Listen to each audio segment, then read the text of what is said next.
So welcome back to my kitchen. We are going to recap a little bit from the last video. So in the last video, we did a nice feeding of my sourdough starter. That was last night around 6 p.m.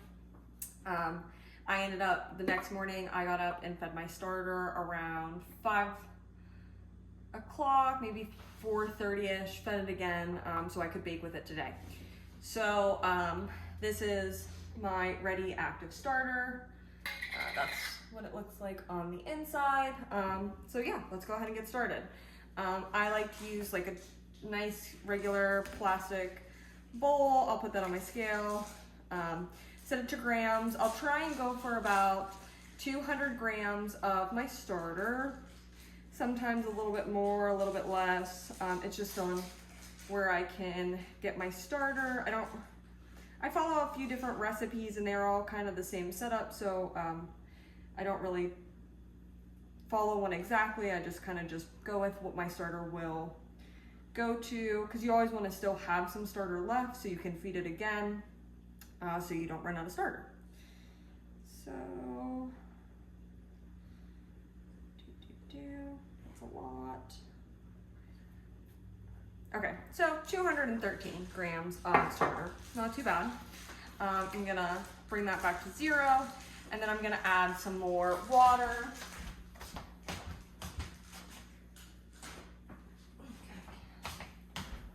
So I'm gonna do about 328 grams of water.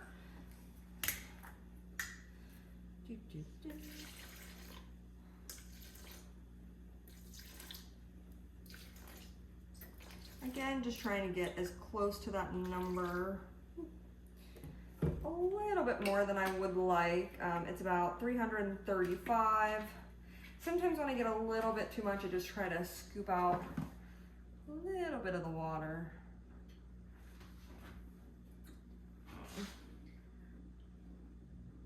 To get as close to that 325 grams. It's a lot of water. Or 328 grams is what you want. Perfect.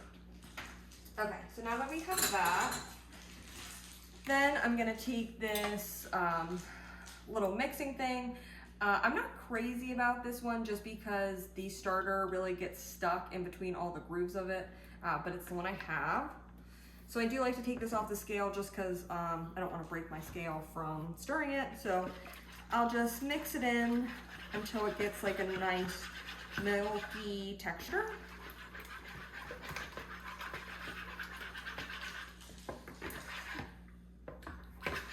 Don't really want to pull too much off of it, so.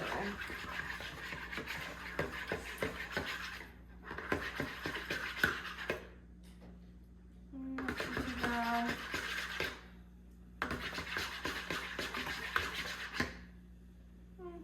That looks pretty good. So, without me trying to spill it, that is what it looks like. Then I'm gonna put it back on my scale.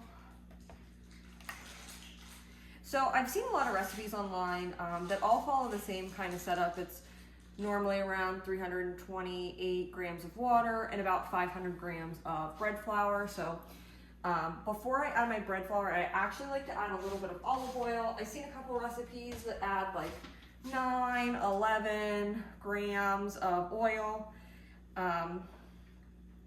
So I just kind of try and get to like 7, 9. I try not to go too crazy. Let's see.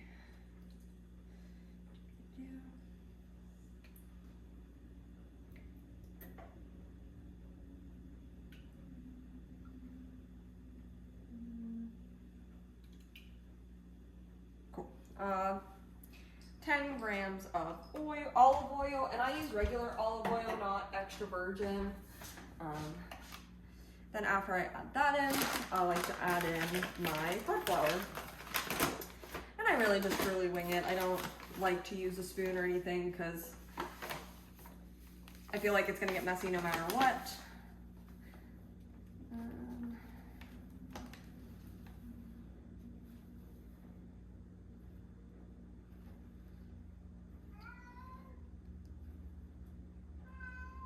Perfect. Perfectly on 500 grams of bread flour. Shove this.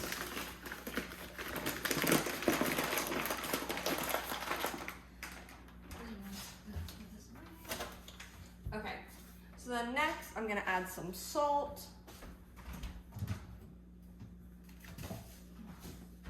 I have some regular kosher salt that I like to use. I do a lot of canning, so this is the salt I use for canning, so I have a bunch of it, so I just like to use it.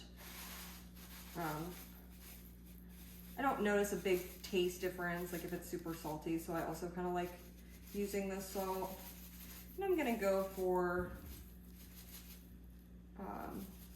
around 12 grams of salt.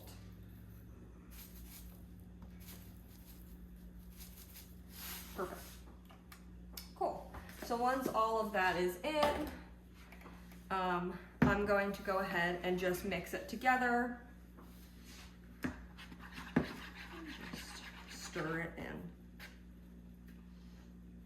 Making a little bit of a mess. You really want to try and get all of the flour in there.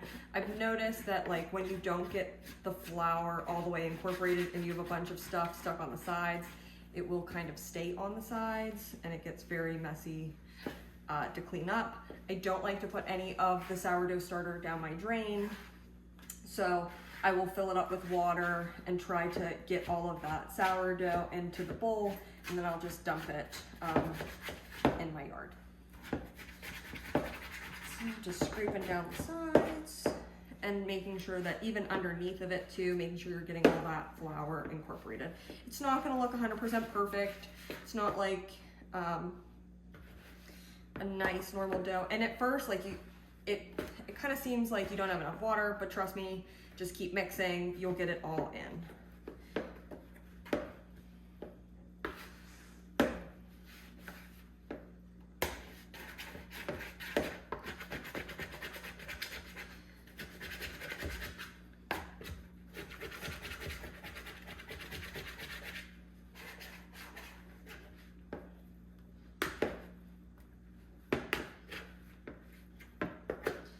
Sometimes it really gets stuck on the bottom.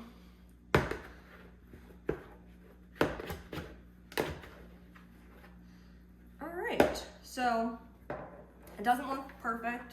Kind of looks like a big blob, but that's fine with me.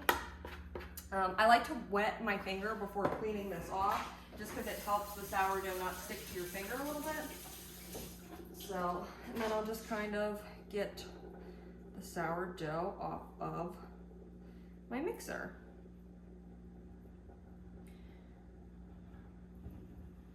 You're not going to get all of it off, but just try and get as much sourdough off as you can.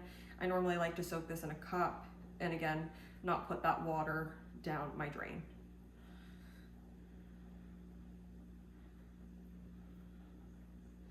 I mean, some of it is going to get stuck, so. I got a decent amount off, not what a little bit more than I normally like, but that's totally fine. Set that aside. I normally just set it on my lid of my starter, that way I don't get sourdough everywhere. Then just wipe my finger off on a paper towel. Then what you're gonna wanna do is cover that. I personally like to use shower caps. Keep in mind, when I bought mine, I just looked up shower caps and didn't think about the width of my bowl. So it is a little tight, but it still works. So I put this on and then I set a timer for 1 hour and then I come back for my first stretch and fold. So I will take a little time jump until we're at that 1 hour. One thing I wanna mention too is that right when you're done with this, you always wanna feed your starter right after. You don't have to go too crazy. I mean, if you're baking, again, go ahead, feed it to what you're gonna need to feed it for, what you're baking. So if you need 20 grams of starter for your next loaf, make sure you're feeding it a little bit more than 100 grams of water and 100 grams of flour.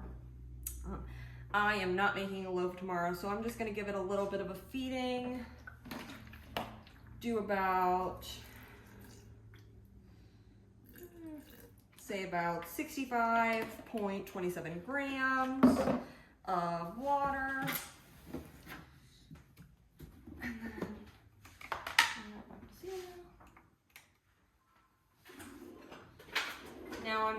do the same amount. And I kind of forgot what I did. I think it was 67. So we're just gonna go for it. And I totally got flour everywhere.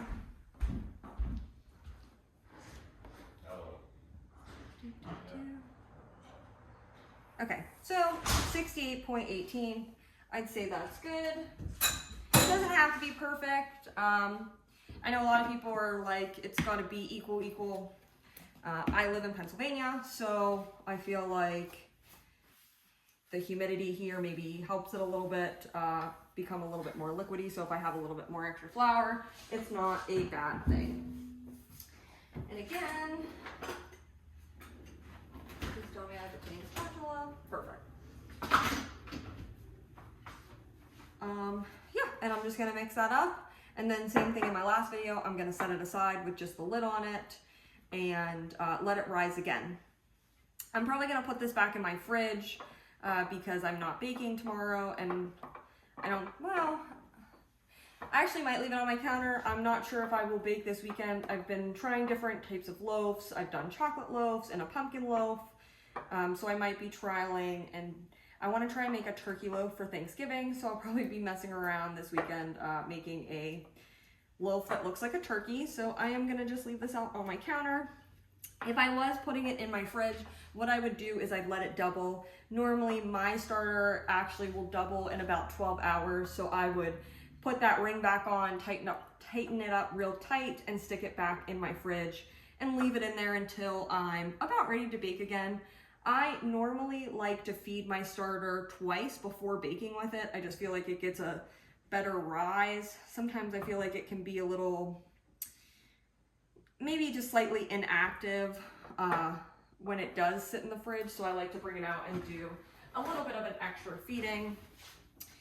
I am gonna try and clean up this jar a little bit better than I did in my first video, just because this morning when I was going to feed it again, it was very, very messy. It will, like when it rises, it will start to like take some of the sides that I did forget, which is nice.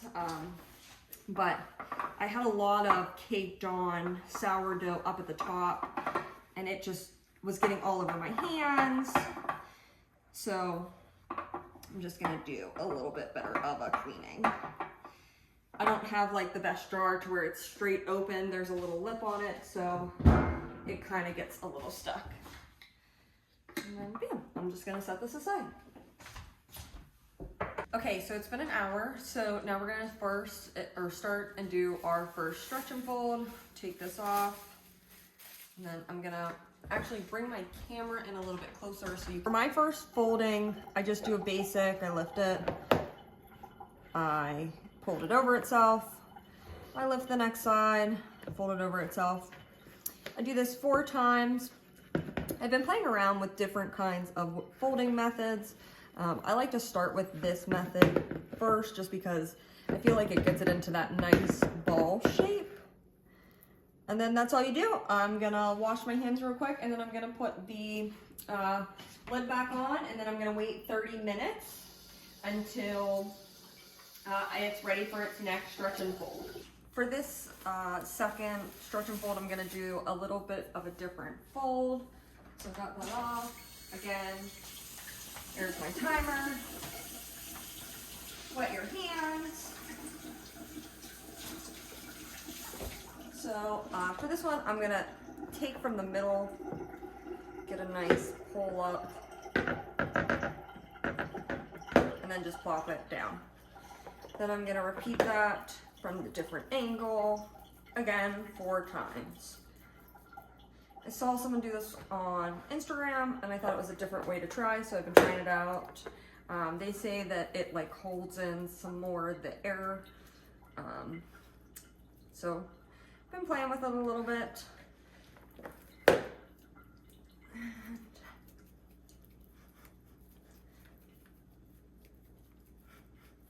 Probably doing this totally wrong, but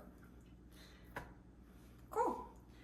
And I'm just gonna let that sit and for another 30 minutes, and then I'll come back and do my 3rd stretch and fold. And again, you're only doing 4 stretch and folds.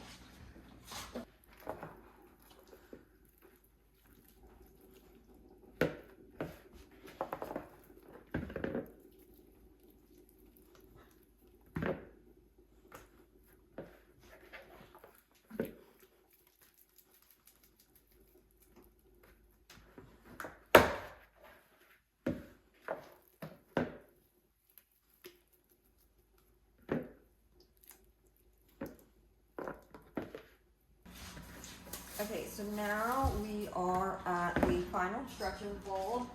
So again, make sure your hands are nice and wet.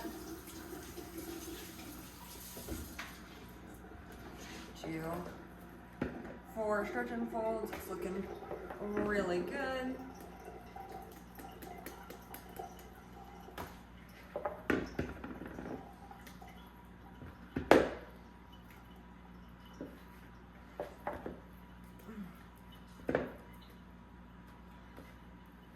Perfect. So that's what it looks like now. And we're going to wrap it back up, and then if I can get this on, tomorrow morning, or we'll let this bulk ferment overnight, and then tomorrow morning I will wrap it in a nice little ball and cold proof it all day while I'm at work. So there we go. Okay, so it's been about 12 hours in the bulk fermenting stage. So we're gonna get ready and do the cold proofing. So I dusted my counter a little bit more than I normally do. My dog kind of made that a little hard for me because she was being crazy. But I'm gonna dust off my Banneton.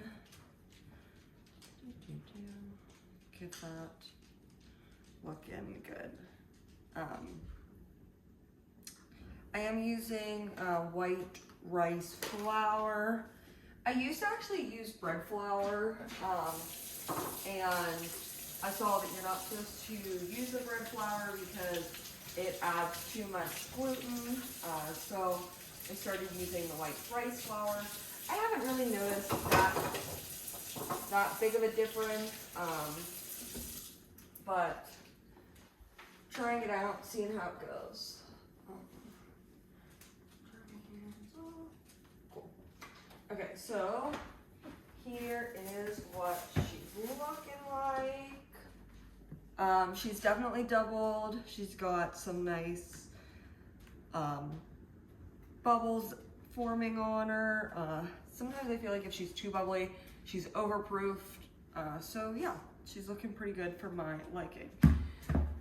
I like to grab just a nice little silicone spatula just in case, like, if a little bit gets stuck. I don't want to put it down my drain, so I'll use that.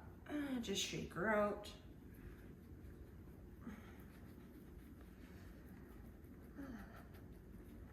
Ooh.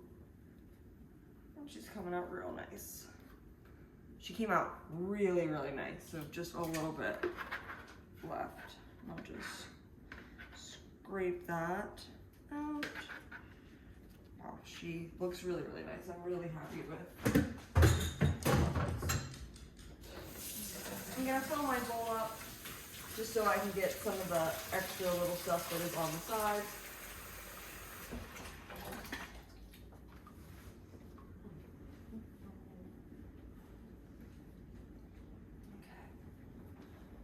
Now, I like to put a little bit of flour on my hands just because I think it helps from not sticking.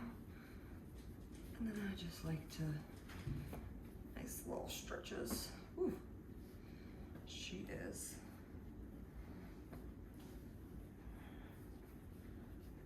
Very stretchy. Awesome. I don't like a ton of the bubbles just because I feel like it leaves big bubbles in my bread, or big holes in my bread. So I just kind of fold those in a little bit. Okay, gonna go this way. Then I'm gonna pull this way. Perfect. And I'm just gonna roll her.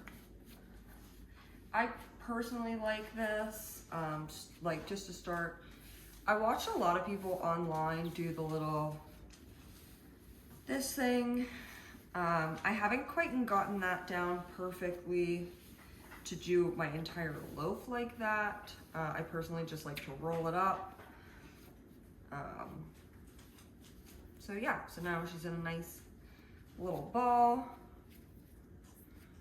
I'm gonna plop her, leave her there, just plop her in, and just make sure she is fully shut. Okay, perfect.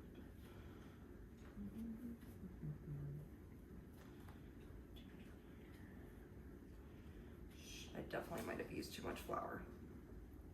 Sometimes I notice she won't close up nice if I have too much flour on her. So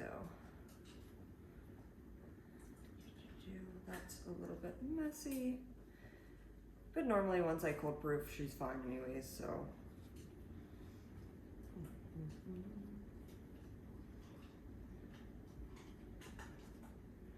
Perfect. Cool. And then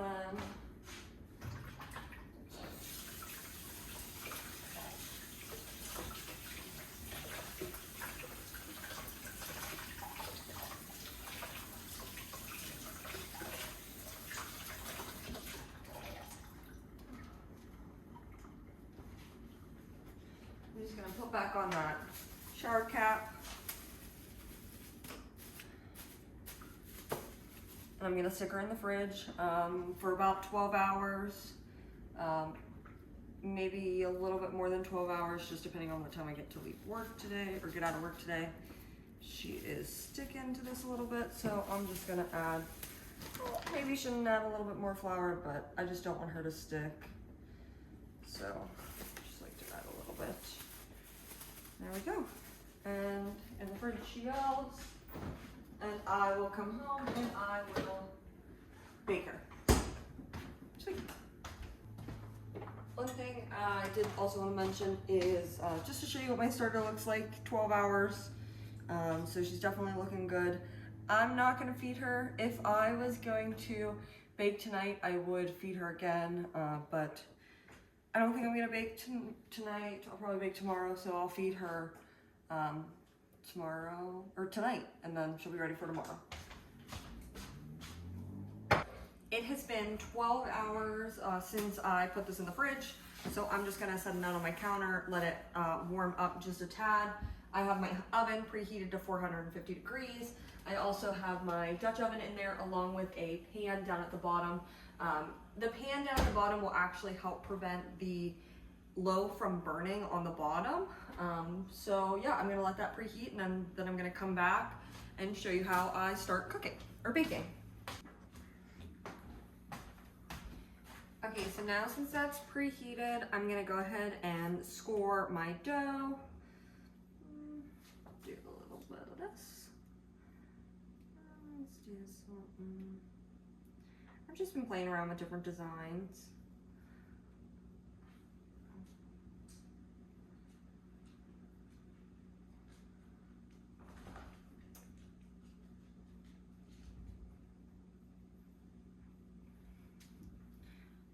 Almost got my hair in it. Okay, perfect.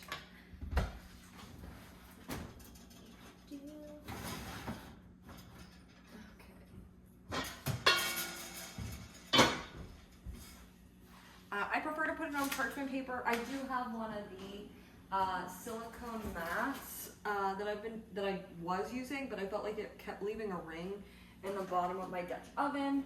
So now I just use parchment paper.